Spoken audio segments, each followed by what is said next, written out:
Dr. Davis, welcome to Explorations in Black Leadership. We're glad to have you. Thank you so much for inviting me. No, it's our pleasure. Let me begin with the Brown decision. Do you remember much about it, meaning anything to you when you heard about it first? You were quite young. I was about 10 years old, I believe, but of course intensely conscious of the system of segregation under which we lived. And I remember thinking that this probably is going to be the beginning of a new era. And I say that because my mother constantly told us that the conditions under which we were living, with which we were living, weren't supposed to be that way. And now, of course, I see myself as an activist as having been shaped by the fact that as young as, when I was as young as maybe 3 or 4, she emphasized that this is not the way things are supposed to be. It's true that you can't go to this museum today, but one day you will be able to go. This is not the way things are supposed to be. So I remember in my house and in our community, there was a major celebration. And because your parents are school teachers, do you think they place special emphasis on this? Oh, absolutely, absolutely. Because the schools we attended, the elementary schools we attended, were not only segregated, black schools, white schools, but of course we were aware as pupils that we got the textbooks that were cast off by the white students. We were aware that this was a hierarchical situation. We were definitely aware of the relations of power there. And so each time there was a victory, 1954, 1955, it was a cause for great celebration in our household and in our communities, in our church. That everyone was talking about it and what it might mean. There was a lot of community discussion about this? Absolutely, yes. I remember all kinds of little resistances. I can remember teachers, my teachers, being called by their first name by the white representatives of the Board of Education, and some of them feeling very embarrassed, and some of them speaking back, and some of them coming under attack because they dared to challenge the right of a white representative of the Board of Education to call them by their first name. And I've said this many times, but I can remember as a very young child, games we used to play that actually challenged the system of segregation. We lived in a neighborhood that was right on the border of the white neighborhood. And so theoretically or legally, we weren't allowed to cross the street unless we were working or whatever. And so as children, we used to play games where we dared each other to run across the street to the white neighborhood. And sometimes those who would not only run across the street, but run up on someone's porch and ring their bell. Oh, wow. And run back and get to safety in time. So, I mean, that was a normal game that we played. So you were a protester and an agitator from the very first. Well, then it was fun. Right. But I recognize that those were little daily resistances that we were producing. Now, when the Brown decision occurred, even though you're 10 years old, did you recall thinking, well, in X number of years or in some period of time, these things will change? I know your parents told you this would not always be the status quo. Do you remember predicting to yourself or others that over some period of time, things will get better? I don't think I had a specific timeline in my mind, but I do know that I thought about a different moment, a different time. I was able to imagine what it might be like not having to be confined to segregated schools. Now, looking back from today's perspective, how has this turned out? What's your feeling, your opinion about how the Brown victory in '54 and the subsequent victories have played out in America? That's a very complicated question. Yes. Because indeed, the Brown v. Board of Education victory was one of the most important legal victories in our recent history. And the desegregation of the schools, however it has played out, has been important. But there's a piece missing, and I think we tend to assume that civil rights or legal rights will accomplish all that needs to be accomplished in the quest for freedom. We don't always think about the political, the economic, the larger, social dimension there. And now, of course, we inhabit a society where schools are more segregated than ever before, particularly outside of the South. And we inhabit a society where schools for young, poor people of color, particularly poor Black kids, are basically prep schools for prison. And so I think, what I would say is that each victory that we win, whether it be a legal victory or whether it be a victory, a political victory or a victory in the area of ideology, creates a new terrain for us to rethink the possibilities of the future. And so I see the Brown v. Board of Education victory as reconfiguring the terrain of our quest for freedom. In effect, the Army of Justice regroups and chooses another fight. Would you characterize it that way? Or knows another fight is yet ahead? Absolutely, yeah. Absolutely. And sometimes we cannot even imagine the possible struggle until we've achieved victory in one area. And then, rather than resting, which many people assume we do, because of course you win and it's over, rather than resting, we need to ask ourselves, how does this change the possibilities of the future? And what do we now know that we did not know then? And what can we now imagine and struggle for? But that's not always immediately apparent, though. I think I can remember when Brown was decided, discussion in my family, and the assumption that over time, and we didn't know what period of time, over time these things would be swept away and we'd live in a different and better world. And of course, well, let me ask you another question. How has Brown, in retrospect, looking back over your life, how has it affected you? What's different for you because of Brown in '54? Well, I would say that there are differences that are both positive and negative. And not that I want to emphasize the negative, but I will begin by saying that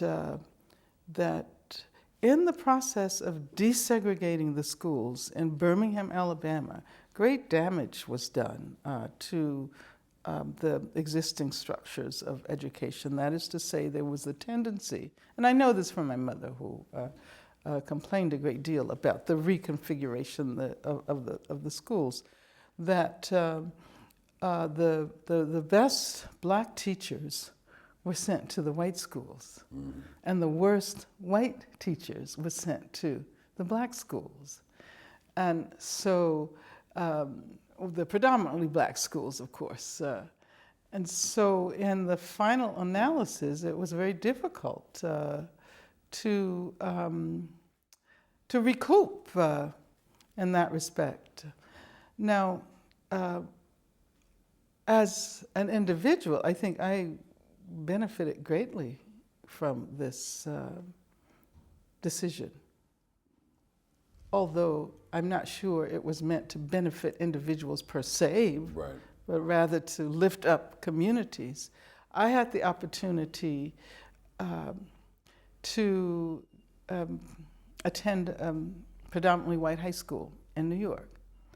And I don't know whether I would have considered that possibility. I don't know whether the program, which allowed me to live in New York with a white progressive family and attend a private high school there, I don't think that program would have been set in place during the pre-Brown era. It was a program established by the American Friends Service Committee, and I'm sure that organization was motivated to create a program that brought Black students from the South to study in the North, by all of the developments that surrounded Brown. In your autobiography, you write that you felt restless and exceedingly limited in Birmingham, and at age 14, you're the recipient of this program sponsored by the American Friends Service Committee, and you find yourself in New York, going to a progressive school in New York, a predominantly white school. Was this an adventure to you? Of course it was an adventure. Well, I should also point out that I had been admitted in the early entrance program to Fisk University at the same time. So my choice was to go to Fisk or to go to high school in New York.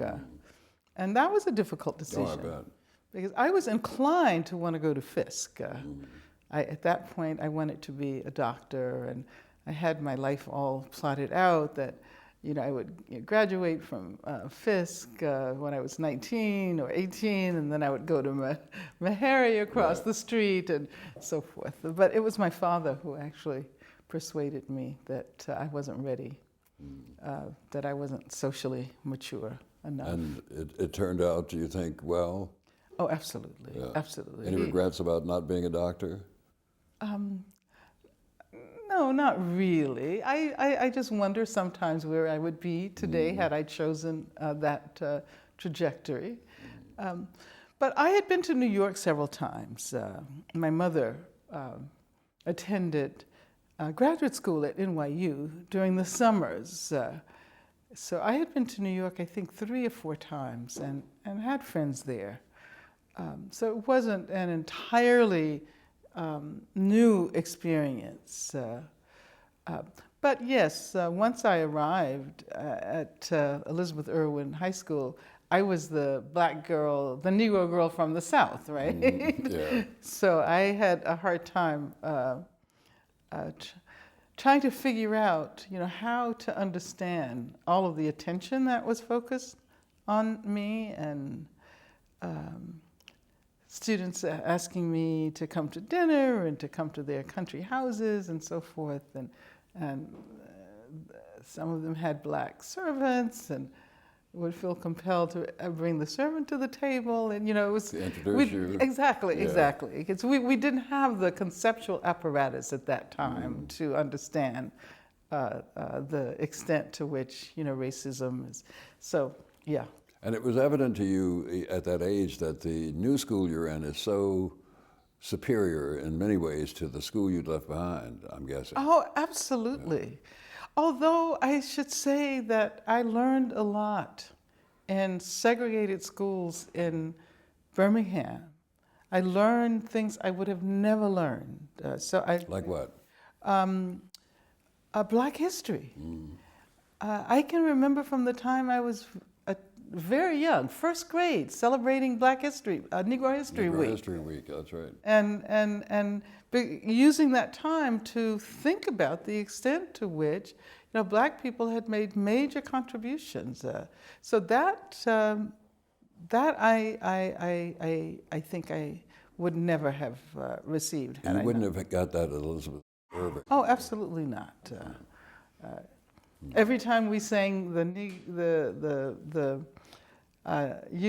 American national anthem, right? We also sang the Negro national anthem. Right, lift every voice. Exactly. Yeah. So, I think that my teachers in elementary school and high school gave us all a sense of pride and gave us the tools with which to resist the imposition of racial inferiority. Let me switch a bit and talk about the people who've been significant in helping you develop your talents and who you are, and begin with your parents. What role did your parents play in shaping you? You've talked earlier about your mother explaining to you that things will not always be this way, but what else do you recall? Well, it's taken me a long time to recognize the extent to which I walked down a path that was carved out for me by my mother. Because I always saw myself resisting my parents, as children often do. Sure. But my mother was an activist. She was a member of the Southern Negro Youth Congress. She was actually an officer of the Southern Negro Youth Congress. She was involved in the NAACP. She was involved in the campaign to free the Scottsboro Nine. And as a child, I had the opportunity to spend time with Black communists who had come to Birmingham to help organize there, to help organize the Southern Negro Youth Congress. So I often tell people that later when I joined the Communist Party, it was a difficult decision because I always considered the Communist Party to be so conservative. It was my parents' friends, I wanted to do something more interesting and more radical. But I do think that both in terms of my career as an educator and in terms of my life as an activist, I am following in my mother's footsteps. I wonder if your mother's political activity engaged you in some sort of way, stuffing envelopes, the mechanics of organizing campaigns like that. Did that happen? Well, yeah. A lot of things I don't necessarily remember, but I remember the stories that got told about Bull Connor and my parents' friends being run out of town. This is pre-civil rights. Right. But I don't think I got a sense of the work that was done during that period.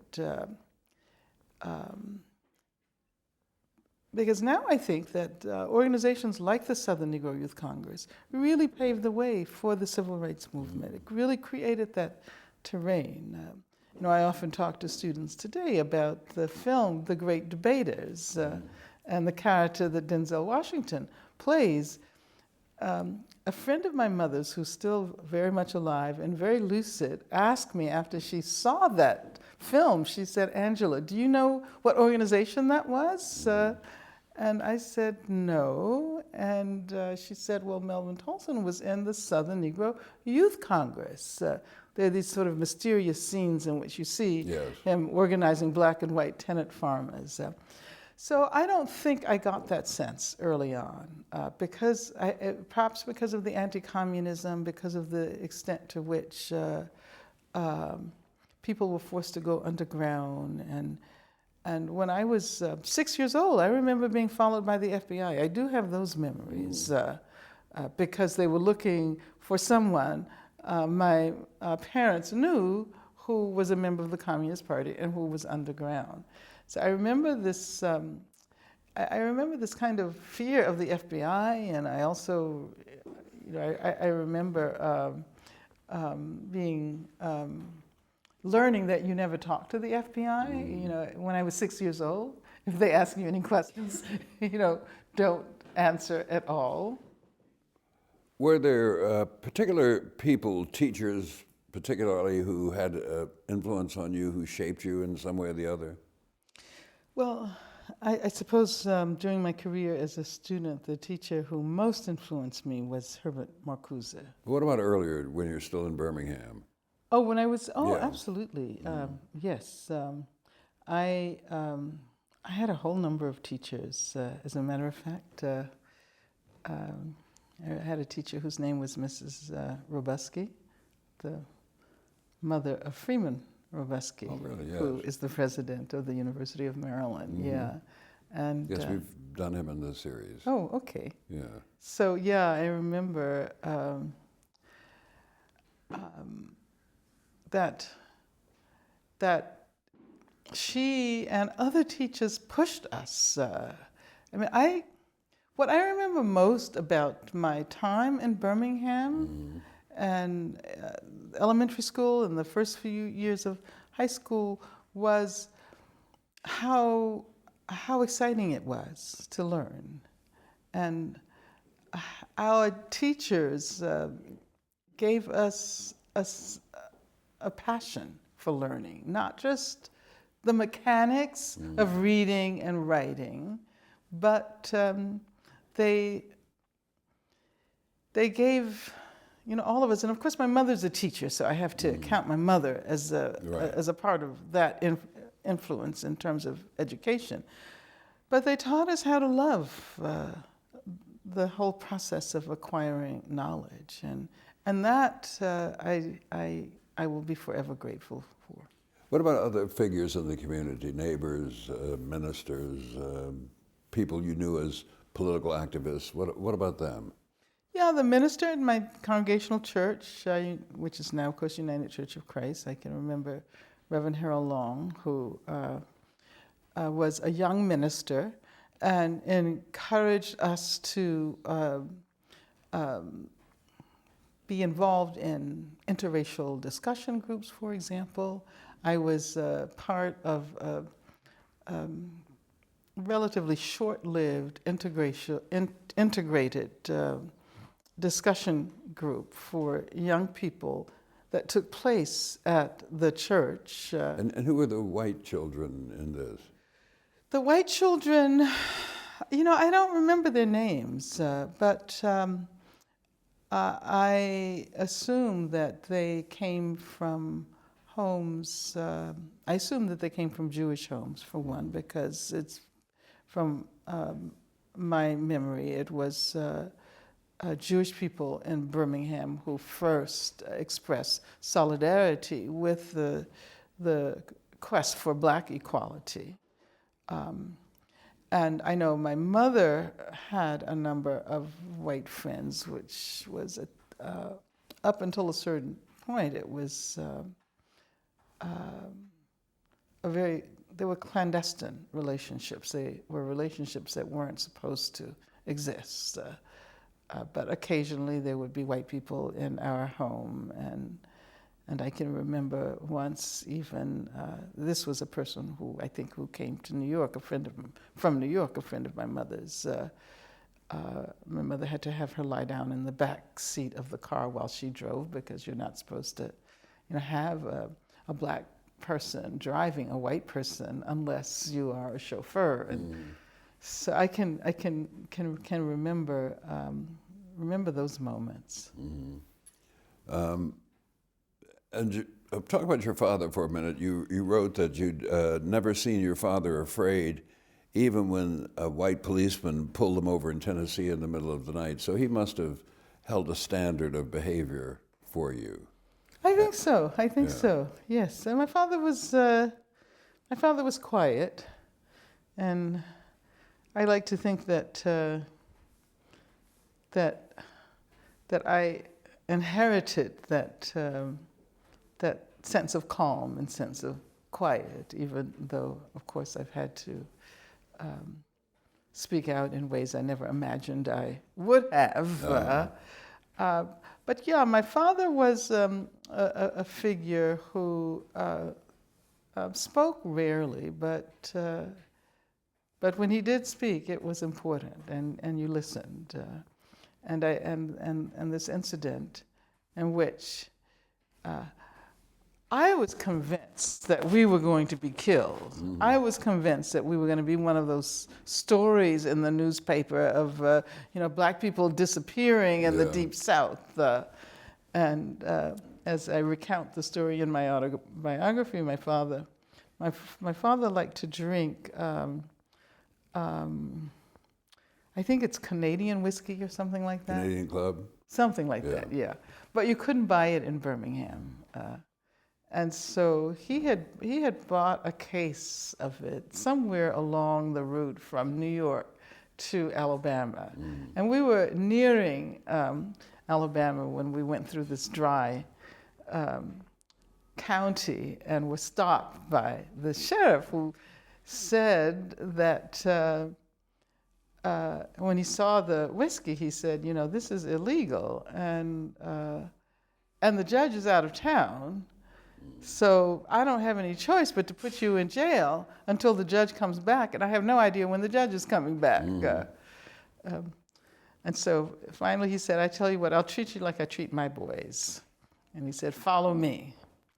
And my father followed him to this old warehouse in an area of town that we were absolutely unfamiliar with. And he got out and asked my father to come into the warehouse. And so my mother and I was sitting in the car. They were driving me back from Brandeis, right? My mother and I was sitting in the car, trembling, and oh my God, what are they gonna do to him? And then finally he came out laughing, and he said, all he wants is the whiskey and $100. So, yeah, but that was a very frightening moment, and I appreciated how my father, you know, dealt with that situation. Tell us about your sister and you pretending that you're from Martinique and going into a downtown shoe store in Birmingham. Yeah, well, you know, we were so used to this segregated character of the city. You know, you go into a shoe store and immediately, if you're black, you know you have to go to the back and hope somebody will wait on you. They might not even wait on you. So both my sister and I had learned French by this time. I had been away for a while, and so we decided to walk into the store pretending that I could not speak English at all. My sister spoke some English, but she would have to translate for me. And so the people were so impressed that they asked us to take a seat in the front of the store and brought out all of the shoes we wanted. And of course, at the end, we revealed that it was a big joke. We started to... And what was the reaction of the people in the store when you revealed who you were?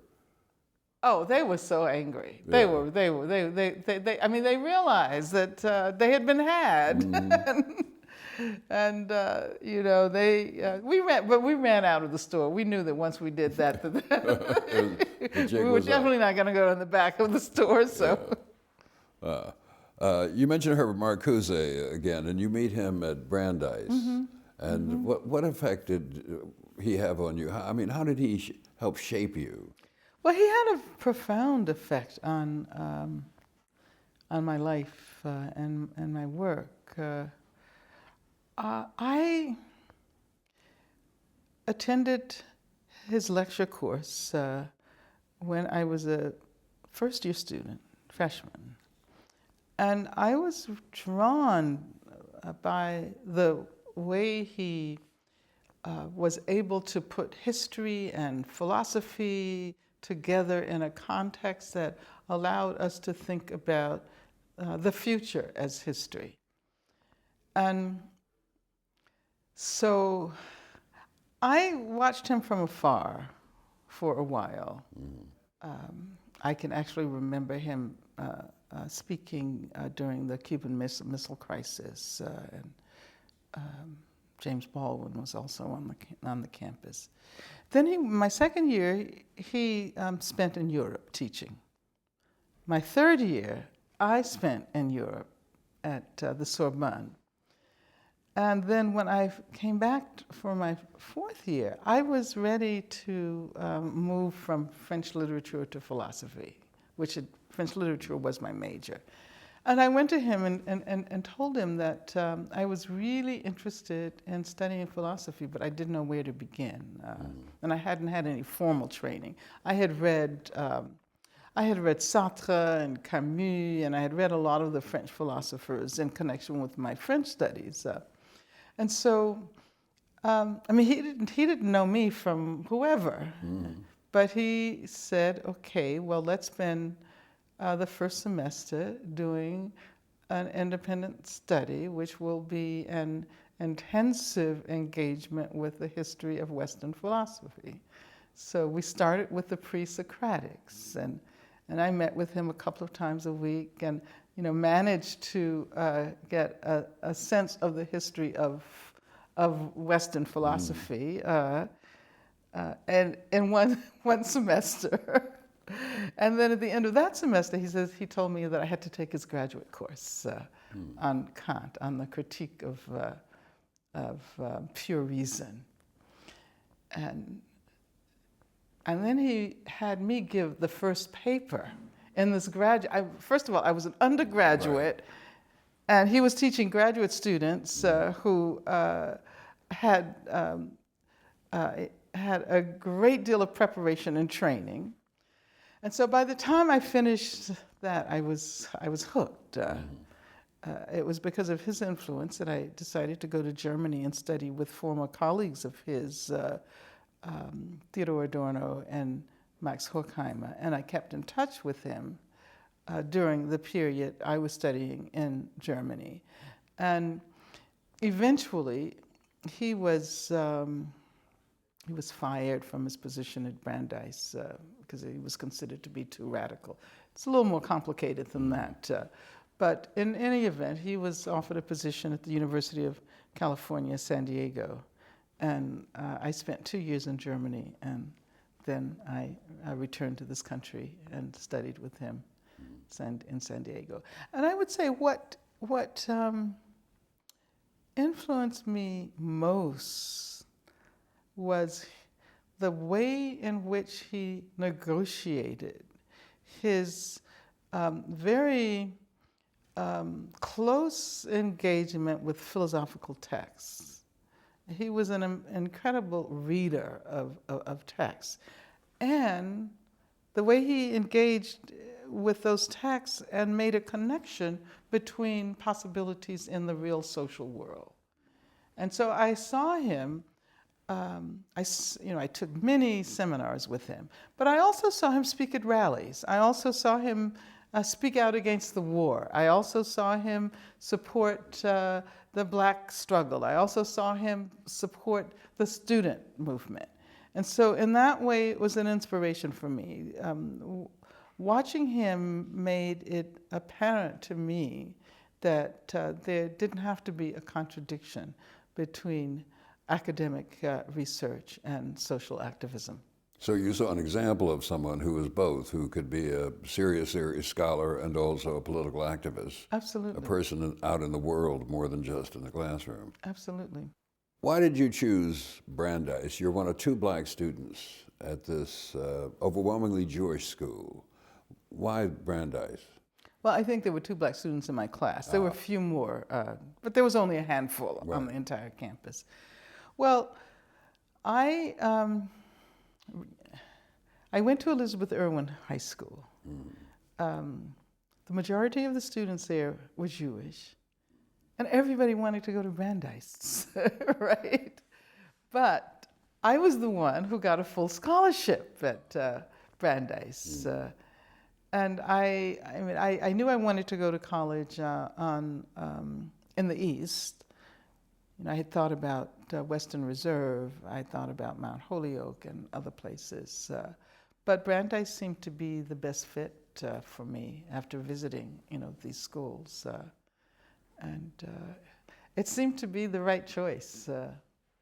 Let me back up a bit in time and ask you about 2 people whom you mentioned, one of them at least, Margaret Burnham and Betty Absecker, who became friends then and remain friends today. What has the relationship done to you? Well, Margaret Burnham, I've known all my life. I like to say we first met each other when we were in our mother's wombs, because our mothers were pregnant together, right? And we have pictures of each other at birthday parties. There's a wonderful picture at Margaret's first birthday party, and and I should say that they are Margaret's family, the Burnhams, were literally chased out of Birmingham by Bull Connor because of the work they were doing. And later, when my mother went to NYU to graduate school, she took all of her children each summer, and we stayed with the Burnhams. So this really boggles my mind how my mother was able to get all of that work done in a house in which there were 6 children at first, and then 8 children by the time she was finishing.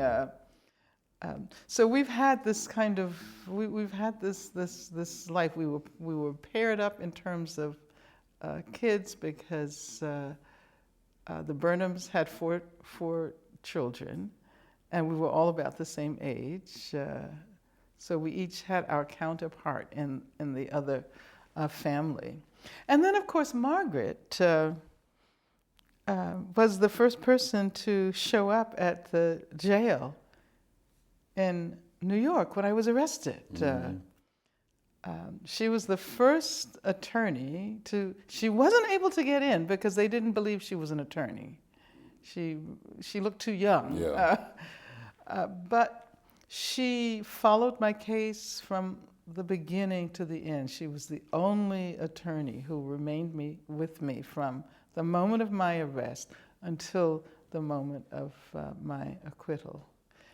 And then Margaret and I have done a lot of political work together in various organizations. We spend our vacations together. So this is a lifetime friendship. Oh, absolutely. That's connected through family, but the family connected in turn, I'm guessing, through political activity. Yes, yes, that's a good way to put it. Yeah. And what about Bettina Absecker? Well, Bettina, I think I met Bettina when I was quite young, probably about 6 or so.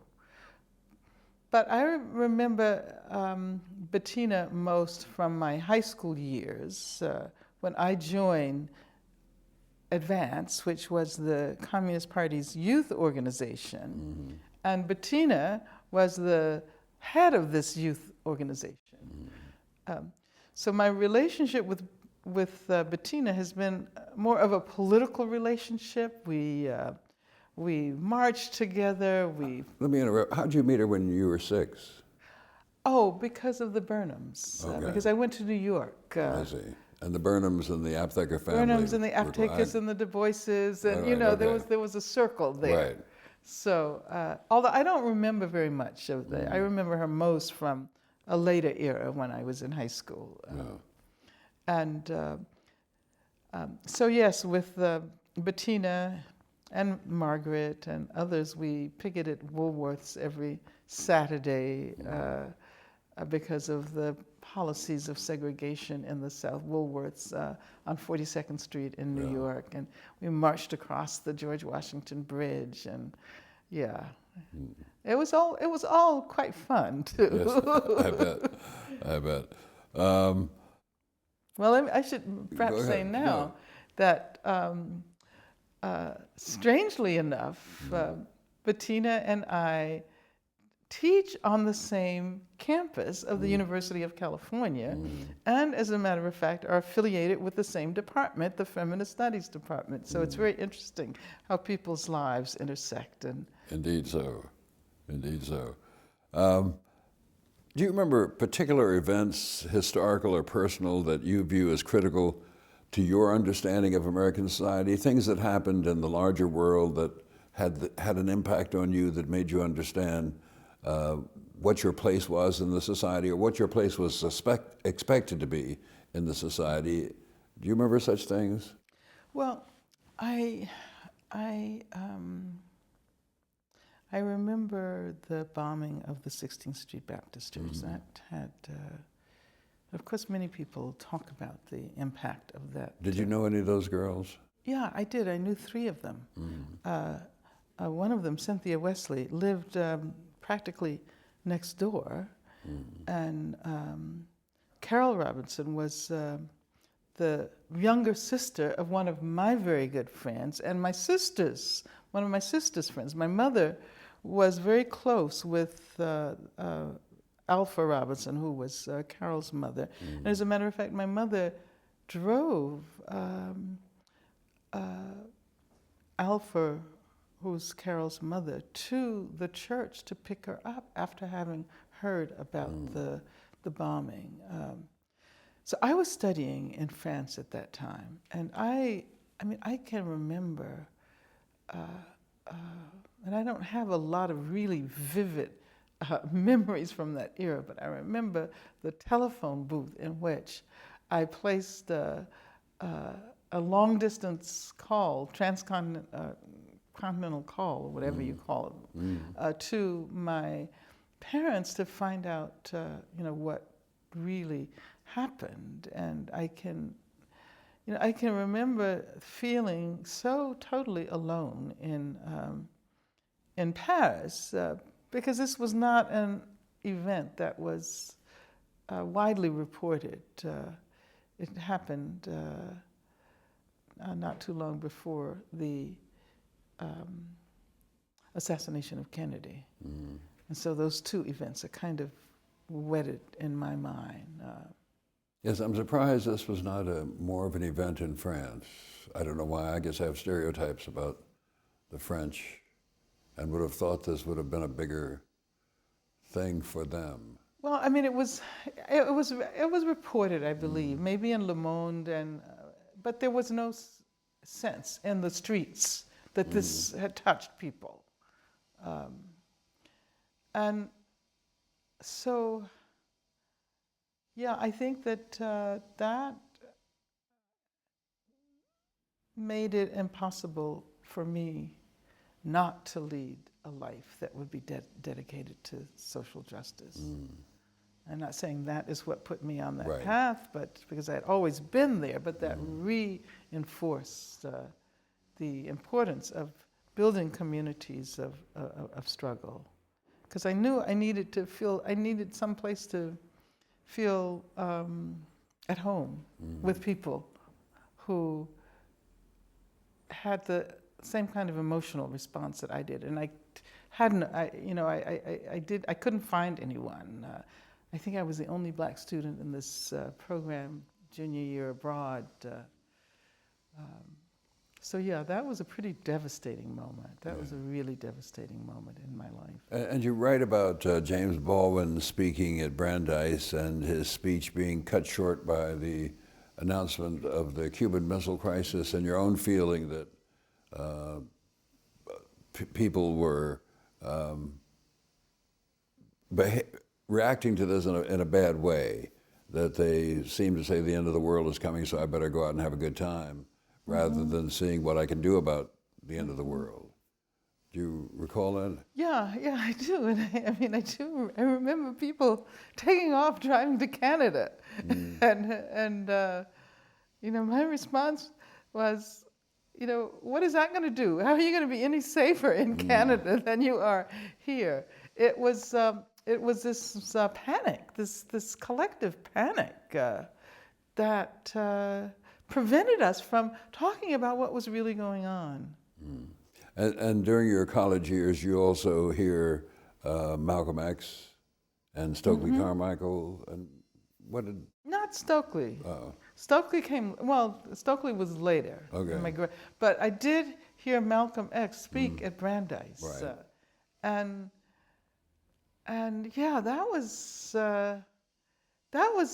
an evening when I felt so proud to be Black, and because there weren't that many moments, particularly attending a school that was overwhelmingly white. But in that period, we hadn't developed what we might now call a race consciousness, so I can't describe it in those terms. Malcolm X was an incredible speaker, and he held the whole audience. It was spellbound, and I just remember, being feeling so good, and yeah. You were talking about the effect of the assassination of President Kennedy. What about the almost connected in time Robert Kennedy, Martin Luther King assassinations? What effect did they have on you? Okay, in my life, these assassinations came much later, even though yes. they were only a few years, because by that time, I had finished, I graduated from Brandeis. I had spent 2 years in Germany being extremely active with the socialist student group there. And I had decided to return to the US to study with Herbert Marcuse. So I was a graduate student, but I was also almost a full-time activist by that time.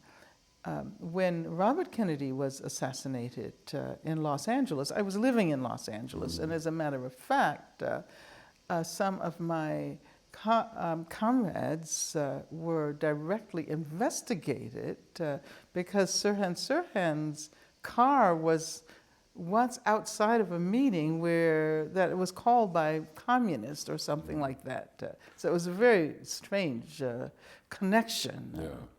When Dr. King was assassinated, I was working with an organization which we call Los Angeles SNCC, of course.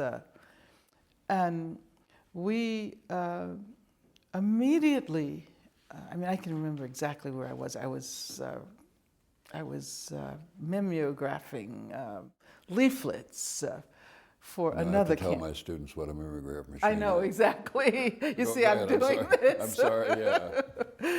And we realized, being in LA, that if we did not move quickly, that the Los Angeles Police Department would use that as an occasion for a massacre. I mean, we knew that because immediately after the assassination, they set up machine guns on top of the roof of the downtown police station. The Parker Center. The Parker Center, absolutely. And so we decided that what we would do was we would organize a campaign to ask all of the merchants in South Central to close in deference to the memory of Dr. King. And then we put up picket lines at all of the stores that didn't, including some of the large stores at the malls, like the May Company. And we were actually trying to prevent a riot, prevent the outbreak of violence. But the Los Angeles Police Department obviously wanted violence. We didn't know then, but we learned later, that they had developed new technologies and they had new weapons and they wanted probably to try them out. And so they actually dropped off a young black man whom they had severely beaten in front of our offices. And you know, we had to get him to the hospital and so forth. But we realized that it was provocative. They wanted us to riot, and we were doing everything we could to involve people in an organized, nonviolent protests. So by the time these events happen, you're fully engaged in, I hate to say a political career. That's not what you've done, and that's not who you are. But you're fully involved in activity outside the scope of just being a university teacher. Absolutely. And a student. Yes, Yeah. yes. Speaking of that, how did you decide that the academy was where you wanted to be? What made you think that this is what I want to do? Well, you know, I never really thought about it in that way. And now when I talk to, you know, graduate students who are trying to professionalize themselves and have the entire trajectory of their career mapped out, when they're going to get tenure and all of that. And I say that, you know, for a lot of us during that period, we, at least for many of the politically conscious students with whom I studied philosophy, we were studying not so much because we wanted to subordinate that to a career, but because it allowed us to understand the world. And we didn't necessarily think about the professional side of it. I was invited to apply for a position at UCLA. I didn't go out in search of a job. As a matter of fact, I often say that had I known that by accepting this job at UCLA, I would be the focus of so much media attention because of my membership in the Communist Party, I probably would have said thanks but no thanks, because that is not what I was looking for. So yeah, I think that my career as a teacher has occurred because that is the way in which I can most affect and influence people.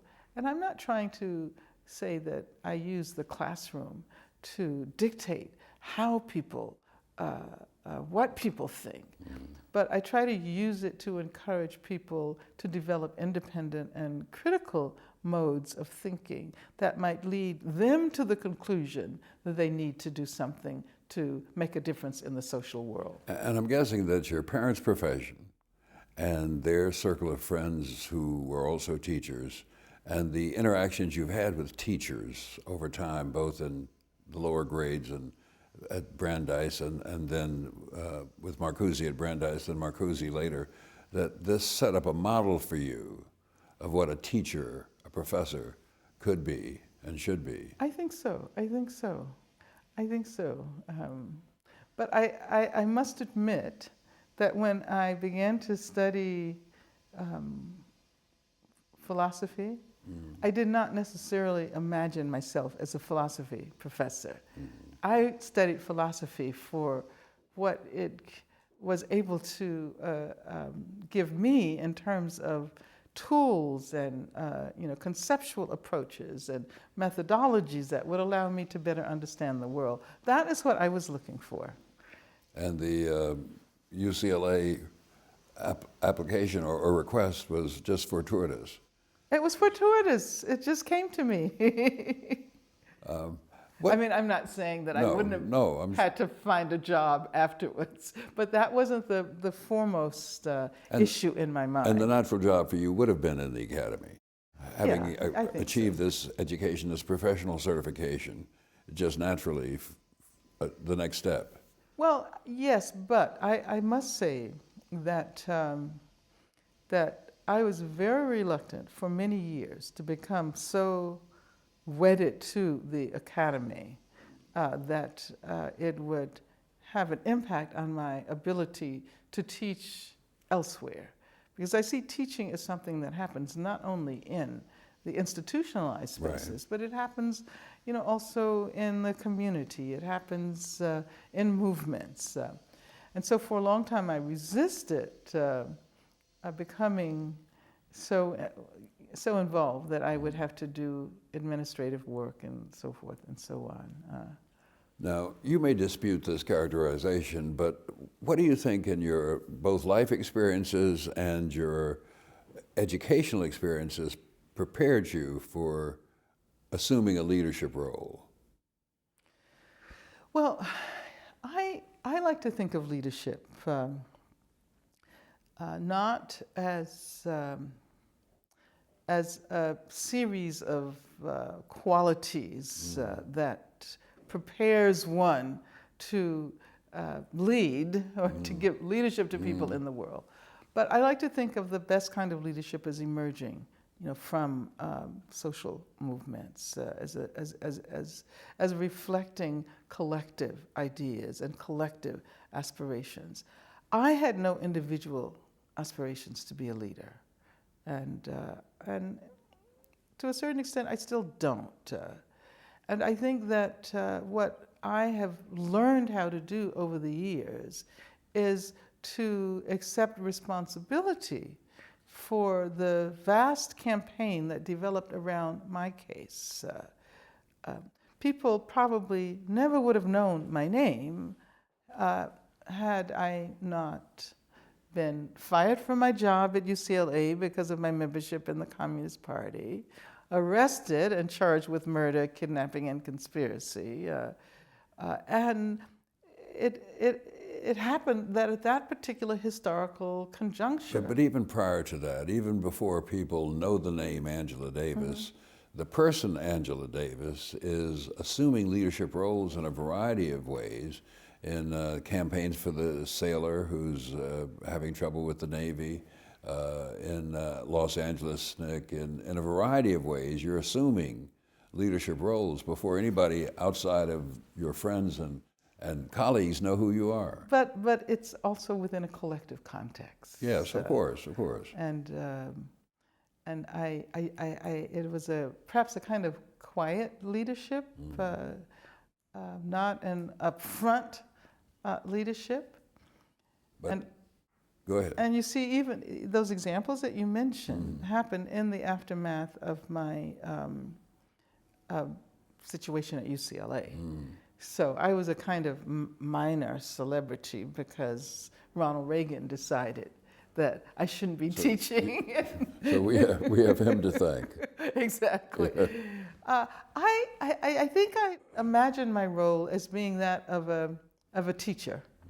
And so when I worked with SNCC, I was the head of the Liberation School Project. When I worked with the Black Panther Party, I was working with the Political Education Project. I always did work that involved teaching. And I think that would have been the role that I imagined for myself. Well, in a way, a teacher is a leader. He or she leads the students toward knowledge. He or she controls to a degree the classroom and so forth and so on. So I don't know if I'm stretching too far here, but the fact that you become a teacher speaks to some level of acceptance of a leadership role. Well, yes and no. Okay. I think that the best teachers, the best quality a teacher can have is the ability to assist someone to discover his or her own passion. Indeed. And rather than concentrate on guaranteeing that this person knows this and that and whatever, I like to teach my students how to formulate the kinds of questions, particularly questions about that which they tend to take for granted, that will lead to real change in the world.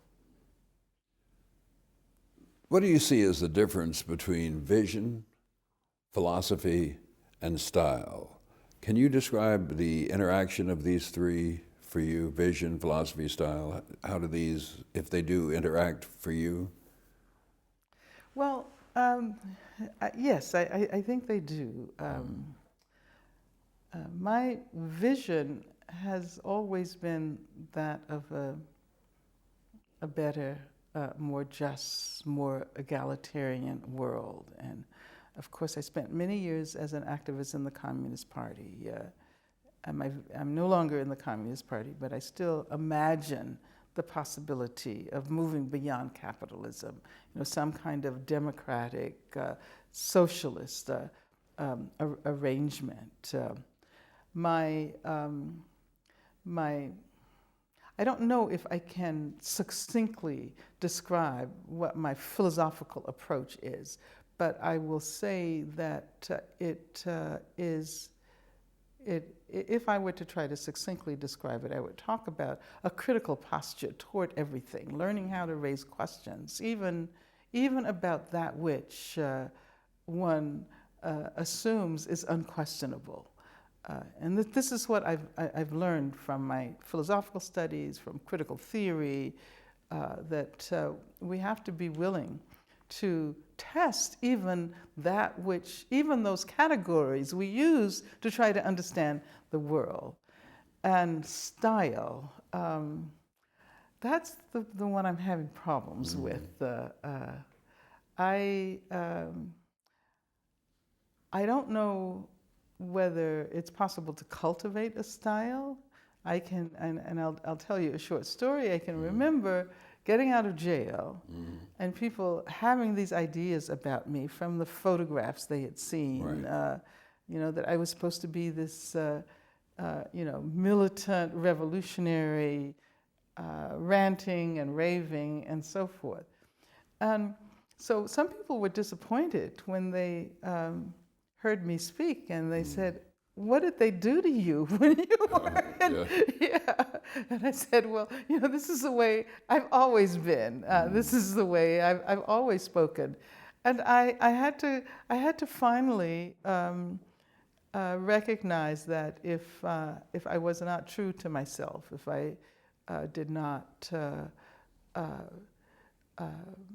have the kind of style that most reflected my upbringing and my character, my training, then I definitely would not be able to make a difference in the world. So no matter how much people wanted me to rant and rave, I, opted for my own, sort of more quiet style.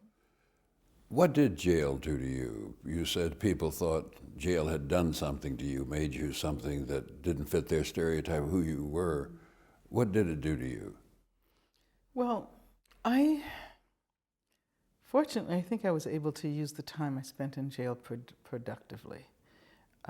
And I say this because even though I was behind bars for some 16 months, there was an enormous movement on the outside. I had family, I had friends, I had colleagues and comrades all over the world who were concerned about my predicament.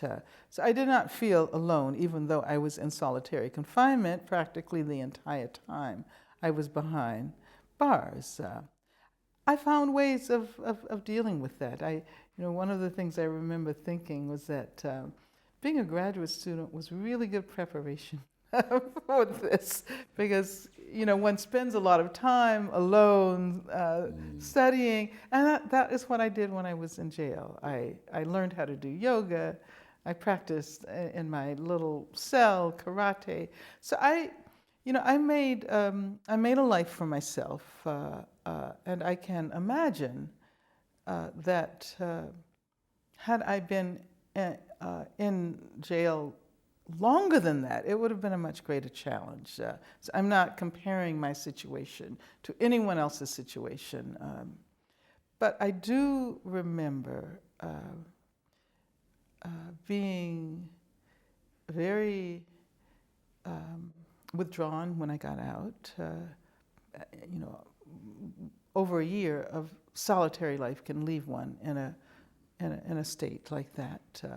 And I do know that I was profoundly affected emotionally and psychologically by that experience. I was able to work through it. I can remember getting out and not wanting to go into places where there were large numbers of people, and being, going to a dance or something, and of course there was all of this attention on me, and I would want to relax and party, but everyone there assumed that they had to have a deep political conversation with me.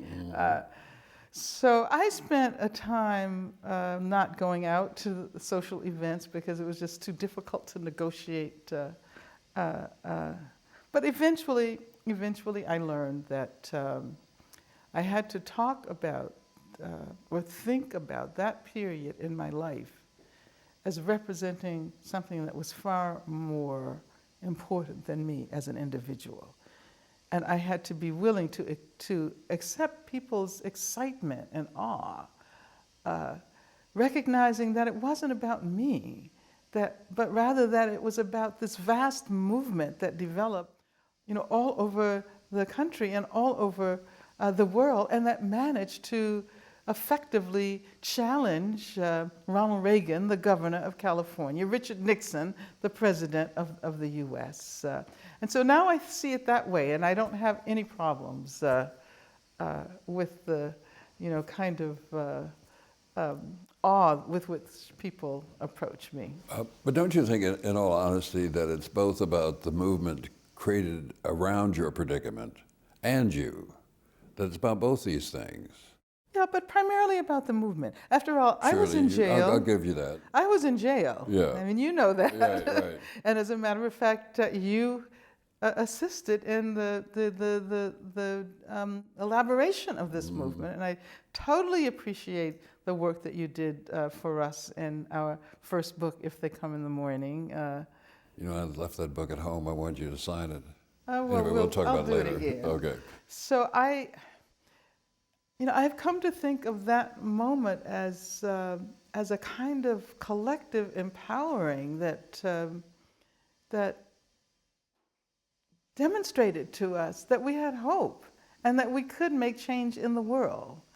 So I have to be the beneficiary of that, and I continue to see myself as the beneficiary of this amazing movement. I just read a story, an article rather, about people who are put in solitary confinement and the devastating effect it has on them. Just awful, awful effect. And comparatively speaking, yours is relatively short, but still, one thing described in this story was the person's inability to fit into a large space, and that once released, in a room this large, for example, they'd go to the corner. Yeah. And did anything like that happen to you? Absolutely, absolutely. I remember that my body had its habits that I had to try to undo.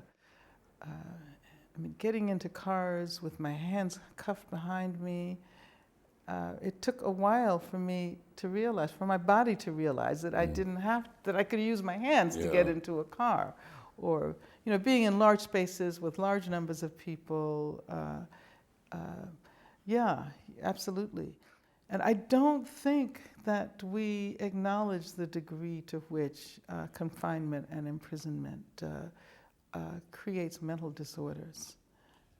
Is it fair to say that this experience for you was a tremendous motivator for your current day interest in incarceration? I understand that the interest preceded this, but did this heighten and intensify your interest? I suppose so. I guess the overwhelming majority of my life has been devoted to work around issues of prison and imprisonment. And of course, when I went to jail, it was around the campaign to free the Soledad brothers. So I was already doing work around political prisoners and around prison in general. But I don't think I would have imagined then that this would have been my calling, that I would devote my life to this work. But then I think of my mother working on the Scottsboro Sure. 9 case, and I think that this is just a way in which to challenge injustice at its core. People characterize making of leaders in three ways. Either A, great people cause great events, B, movements make leaders, or C, the confluence of unpredictable events creates leaders appropriate for the time. Do you fit one of these three paths? I think B and C. Okay. I think you probably already know I would say Yes. B and C. Yeah, exactly. I think that movements give rise to the most effective spokespersons for those movements. And, I like to talk about Dr. King and what an incredible leader he was, precisely because he was able to give expression to collective aspirations, and that he didn't simply appear one day and the movement arose in response to his presence. Oftentimes we focus so much on him as an individual that we erase the ground work, the day-to-day unglamorous organizing work that was done by so many people, especially women. Yes, Ella Baker said the movement made Martin more than Martin made the movement. Absolutely, absolutely. Yeah. So, yeah. But did the movement, in effect, make Angela Davis? Well, yes. As much as Angela Davis made the movement and continues now to make the movement.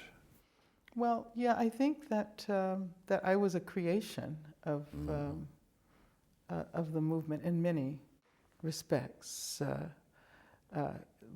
Both in terms of who I am and my own passion for justice, but also a creation of the movement that developed around the demand to free me. in terms of the iconography that movement created. And that doesn't have very much to do with me. I see young people today wearing T-shirts with my image on it, and it used to really bother me at first.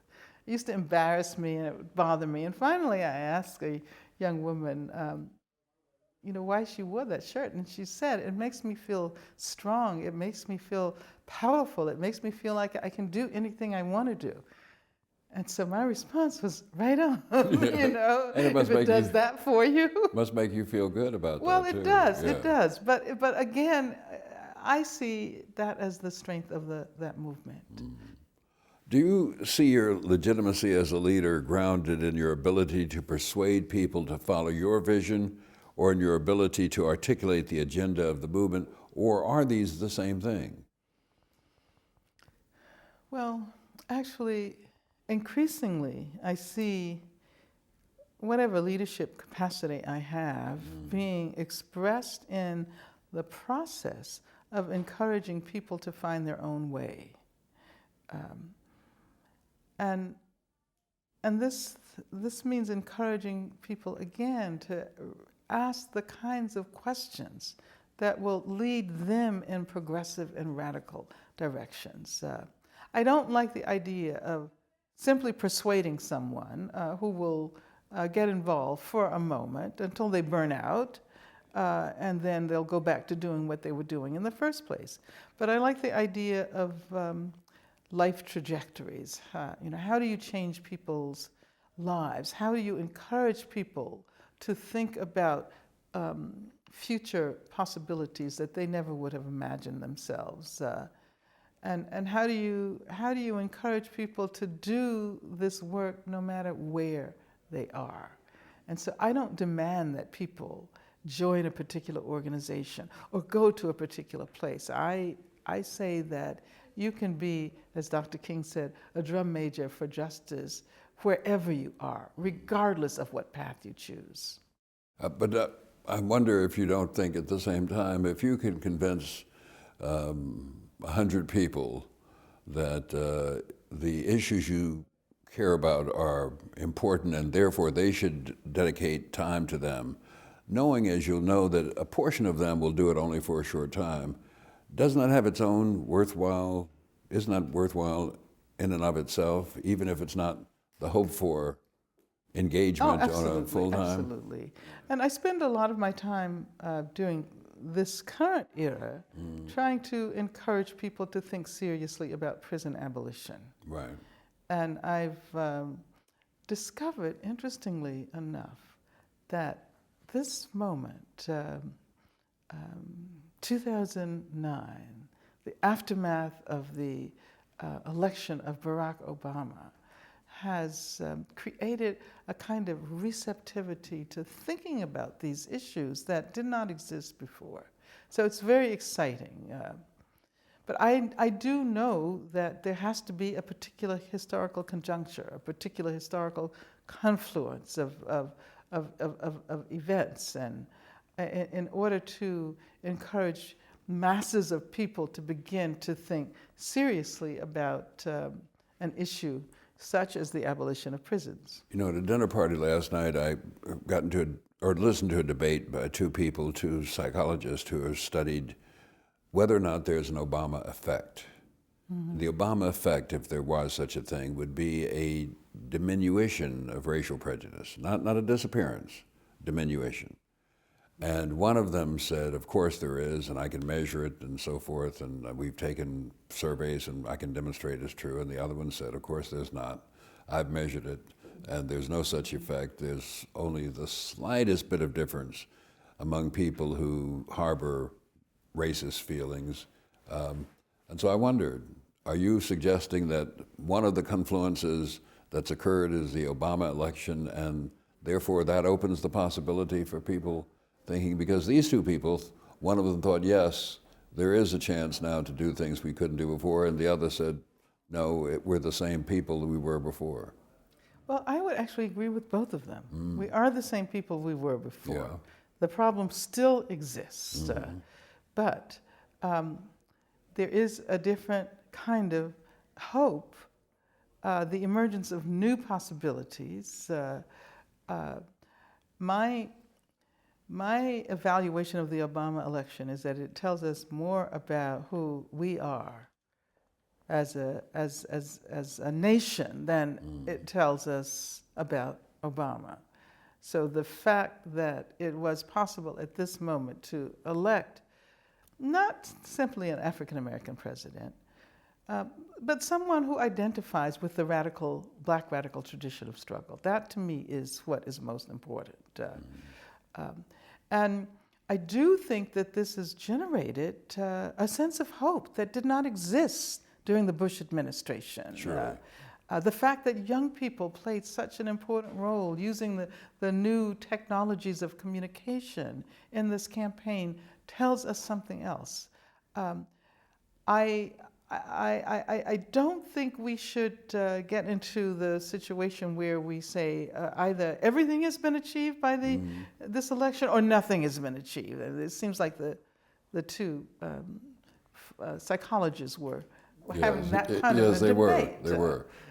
But rather, let us think about it as announcing new possibilities and creating new terrain, which we can use if we are able to do the work that is required to build movements for change. At the same time, it's distressing to me that after 8 years of just an awful president, an awful administration, that it took this extraordinary person, and I think Obama is an extraordinary person, it took this extraordinary person to turn the tide.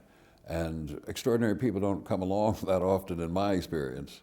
And so I wonder about the future, if we'll slip back into our old ways. Well, I mean, I'm willing to do everything I can to make sure we don't, but I'm fearful we might. But you see, my position is this. Yes, Barack Obama is extraordinary. It's absolutely amazing. But he has a lot of problems, and I'm very critical of him. I'm sure. Around a number of issues as well. But we would never have gotten to know this extraordinary person had not it been for the work that was done in organizing the campaign. So that is where I see the hope for the future. I think that in this country we have a tendency to alienate our own power. We like to give it up. You know, we like messiahs. We like leaders in the that sense of the word, and we fail to take responsibility to finish what we start. And so my argument would be, this is precisely the moment when we have to build another, vast movement for change. This is precisely the moment to begin to talk about prison abolition.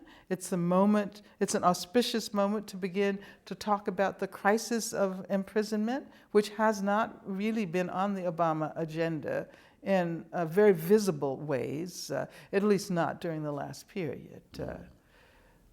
Well, let me shift gears again. How does race consciousness affect your work? Do you see yourself as a leader who advances issues of race or society, or both? Or is there a distinction in your mind between these? Well, I don't think we can talk about U.S. society without talking about race. Race is in our history. It has affected all of us, regardless of what racial, ethnic backgrounds we come from. And I am very sad that we haven't found a language to talk about that. And it's not about black people, it's not about white people, it's about understanding what made us all who we are. And I'm very interested nowadays in the ways race or racism is congealed in the structures of institutions, so that it is unhooked from any individual racist perpetrator or motivations of racism. It exists in educational institutions, it exists in the prison system. And I think we all have to learn how to talk about that. So this is, my relationship to issues of race is somewhat different from what is usually meant. Unfortunately, in this country, the media assumes that race, the very mention of race, opens up a Pandora's box, and there's always attempts to, close it down. Let's not let this chaos overwhelm us, and it will become more and more chaotic until we can find a language to talk about the degree to which race has influenced our histories and our psychic histories. Why do you think we have such a resistance to talking about these things? I think it's because the assumption is that it's about racial superiority, and it's conceptualized in terms of individuals, and so people feel attacked when we talk about affirmative action. For example, white people often feel assaulted without being able to see that something like an affirmative action strategy will make us all better, will make us a better community, because it's not about advancing one individual as opposed to another individual. It's about advancing an entire community that has been so devastated by the consequences of slavery. And I think that there's such a reluctance to talk about this because people don't necessarily want to learn how we continue to inhabit a history that is structured by slavery, which affects all of us, regardless of what racial or ethnic background we come from. Speaking of ethnic backgrounds, do you have a different leadership style when you're talking to groups or you're dealing with groups that are all black or mixed or all white? Are you different before these groups? No, my message is the same. My message is absolutely the same. No, I don't. I haven't developed a style that is going to be different at a black audience. I just recently spoke for Emory at Ebenezer Baptist Church. And of course the audience, there were 3,000 people there. The place was packed and the audience was largely black. But I talked about the same issues in the same way, and the response was really incredible. In challenging the civil rights establishment, the authors quote William Allen, and he writes about the danger in continually thinking in terms of race or gender until we learn once again to use the language of American freedom in an appropriate way that embraces all of us. We're going to continue to harm this country. Is there a danger of divisiveness when you focus on the concept of black leadership? Well, as we do here? Well, I think the most effective black leadership will be leadership not simply for black people, but leadership for all people.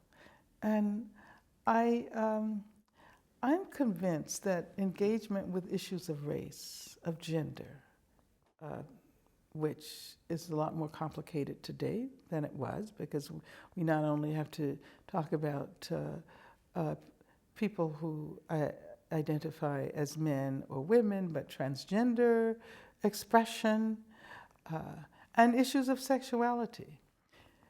What has been so fulfilling, I think, in terms of my own history, has been the awareness that we've developed ever more capacious visions of what it means to be free. And so in the beginning, if we thought about race as the barrier to freedom, or racism as the barrier to freedom, we had to learn that racism doesn't exist on its own, that it's connected with and cross-hatched with sexism and gender discrimination. And then we have to learn that it's more complicated than that. There's class there. And then we learn that gender is not binary. that there's much more there than we ever thought. And then we learned about sexuality. So it means that our sense of freedom becomes vaster and more interesting. And, rather than go backwards and talk in terms that excluded people of color, that excluded women, that excluded transgender people, that excluded LGBT communities, then I think we have to find a language that is all embracing. Do you think black leaders have an obligation to help other African Americans, or is there some point when that obligation, if it exists, ends and you can pursue your own ambitions, your own hopes and dreams? Well, I think black leaders have an obligation to help everyone who is down, not just black people. And it has,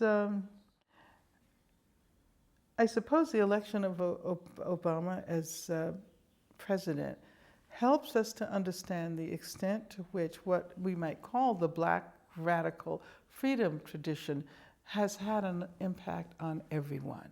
It's not just about black people, but it's helped to shape movements that lead to greater advances toward freedom. And so I don't think narrowly in terms of black people. As a matter of fact, I think it can be very dangerous to think narrowly in terms of only black, because there are a lot of black people around who don't identify with collective community quests for freedom.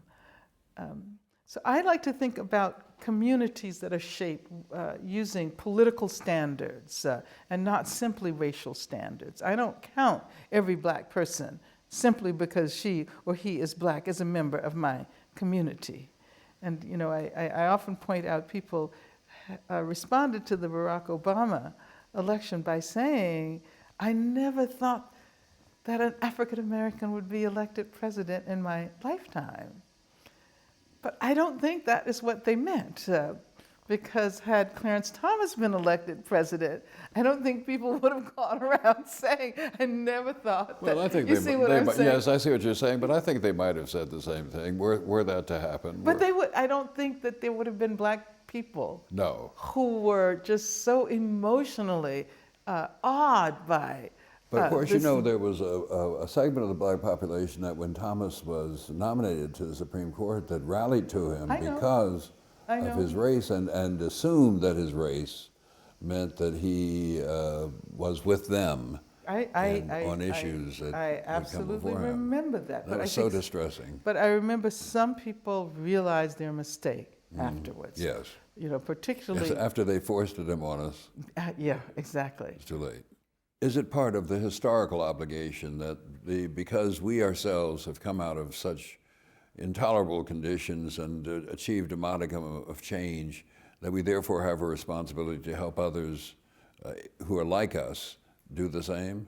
I think that black Americans do have a very deep historical responsibility to assist others who are subjugated or oppressed. I don't think this happens automatically. I don't think that there's a causal relationship between the quest for African American freedom and solidarity with, for example, immigrant struggles. I think that this has to be a point that our movements emphasize, that justice is, after all, indivisible. June Jordan once said that, and I never I never fail to repeat that. Justice is indivisible. And so, for example, today the civil rights struggle involves civil rights for immigrants, civil rights for prisoners, civil rights for GLBT communities, and I think that this is one of the major challenges of the moment, to persuade such leaders as ministers, black ministers, to recognize this and to communicate this message to their congregations. Yes, it's a frustrating part of the struggle. What do you see as your greatest contributions as an African American leader? Well, I think that my greatest contribution probably was not my contribution. I mentioned before that the campaign that was organized in 1970 in the aftermath of my arrest that reached people all over the world stands as a remarkable testament to what is possible today. The more I think about that campaign, the more extraordinary it appears to me, even much more so that at the time I was right in the middle of it.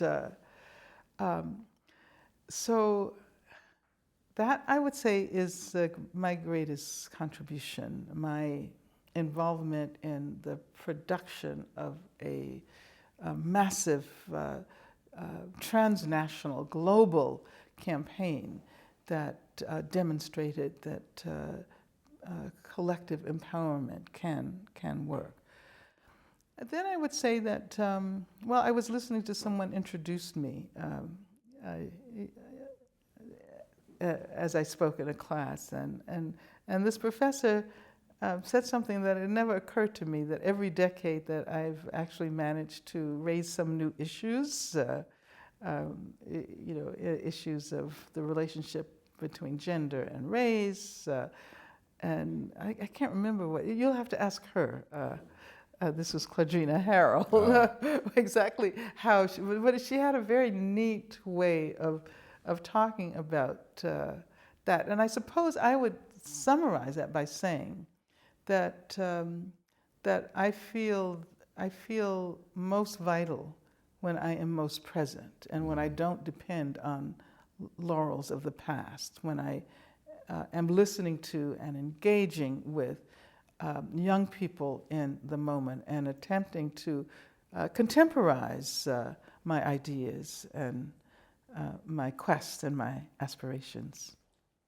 What kind of leaders does contemporary society demand? How future problems demand different leadership styles, or will they? Well, yes, I think there will be different leadership styles.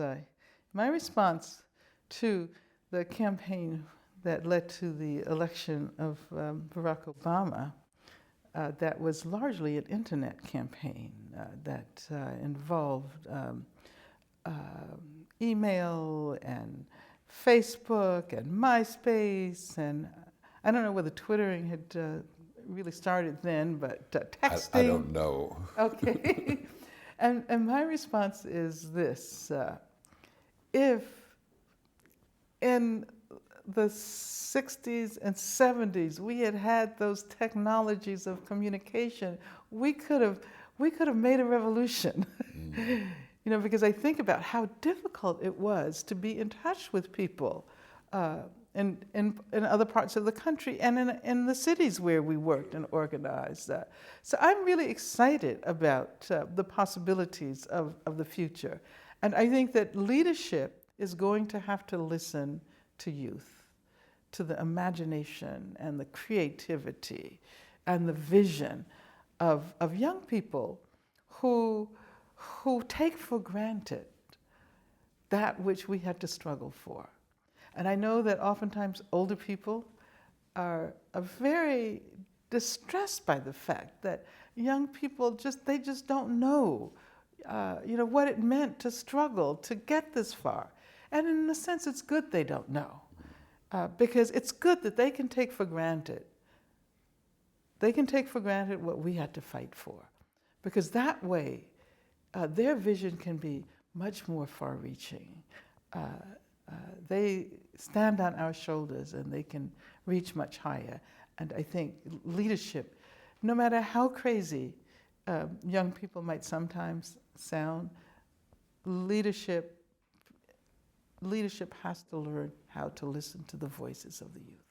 You mentioned what others have said, that younger people don't know the history of the struggles that brought them to where they are.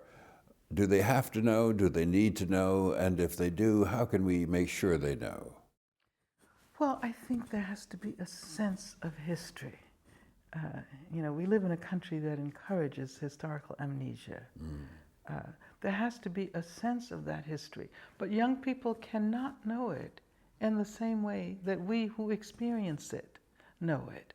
And oftentimes we demand a relationship to that history on the part of young people that reflects our relationship as people who experienced it. And so my sense is that I am very happy oftentimes when I hear people not questioning what we had to struggle for. Perhaps they know that there was a time when it would not have been possible for a Black person to be at an institution like this. But they can't spend so much time reflecting on that they forget about what they need to do now that they're here. So this is where they are. This is where they begin. This is what we offered them from the past. And they have to take us somewhere else. How can we foster the most effective leaders for the future? I think we can foster effective leaders by encouraging people to think independently, to think critically, to learn how to follow their own passions, to develop languages that allow us to talk about the continued need for justice, whether it be racial justice or gender justice or economic justice. I think the question of developing new vocabularies is so important. We are often stuck with old concepts, old categories that reflect a particular historical moment, and we see that we are now at another historical conjuncture where that no longer works, but then we throw the baby out with the bathwater. I mean, I think this is one of the issues that we're confronting with the failure to develop a conversation around race. This is why I think Eric Holder said that we're a nation of cowards. And of course, Obama didn't exactly like the fact that he said that. And I think the effective leaders have to encourage that kind of bold, imaginative, creative engagement with the present and the future. There was a time when the Communist Party helped you to define your own ideas and to develop your vision of the world and how it was and how it could be. Why are you no longer connected to the party? Well, I left the Communist Party not because I felt differently about criticizing capitalism and socialist futures, but because at the time there were constraints against the further democratization of the internal structure of the organization. So much so that a number of us who signed a petition, who circulated a petition about the need for democratization of the structures of governance of the party, were not allowed to run for office, national office. And so, in a sense, we were invited to leave. And many of us became involved in another organization called Committees of Correspondence for Democracy and Socialism. But now, of course, a lot of time has passed. There have been some revelations about the past leadership of the Communist Party, and I'm still close to people who are in the party. I still work with members of the party. I have no bad feelings. And I certainly hope that we can encourage a vibrant conversation, particularly during this moment, about the nature of capitalism and about possible socialist futures. You know, I've thought, and I've also read other scholars talk about how the exclusion of suspected communists and actual communists, this red baiting era that the civil rights movement went through, resulted in creating a movement that looked to the Sermon on the Mount instead of Gandhi, instead of Marx, for a critique of American society, and that we've suffered tremendously because of that, because the absence of this critique, or the absence of the prevalence of this critique, just created a different kind of movement which had different kinds of aims and goals. I think you're right that although, despite the red baiting, despite the anti-communism, I think that some of those ideas that involved the importance of looking at the economic structures continued to influence people. Of course, when Martin Luther King was assassinated, he was working with the sanitation workers in Memphis, Tennessee. So this is an indication of a move from a sense of civil rights being the final answer and more substantive questions of economic freedom. But I absolutely agree with you, and I think it's just such a disgrace that so many of the people who have given so much to movements for justice and equality in this country have been completely eradicated from the historical record. Of course, now we're just beginning to see interest in Paul Robeson, and for a long time, nobody knew who W.E.B. Du Bois was, precisely because of the fact that these were two people who did maintain that Marx did offer us something productive for thinking about change, whether it be radical change in the area of race or class. So, yeah, but this is where we have to start playing catch up, I think. Yeah. Well, Dr. Davis, thanks for being with us. And thank you very much. It's been a pleasure. Our pleasure.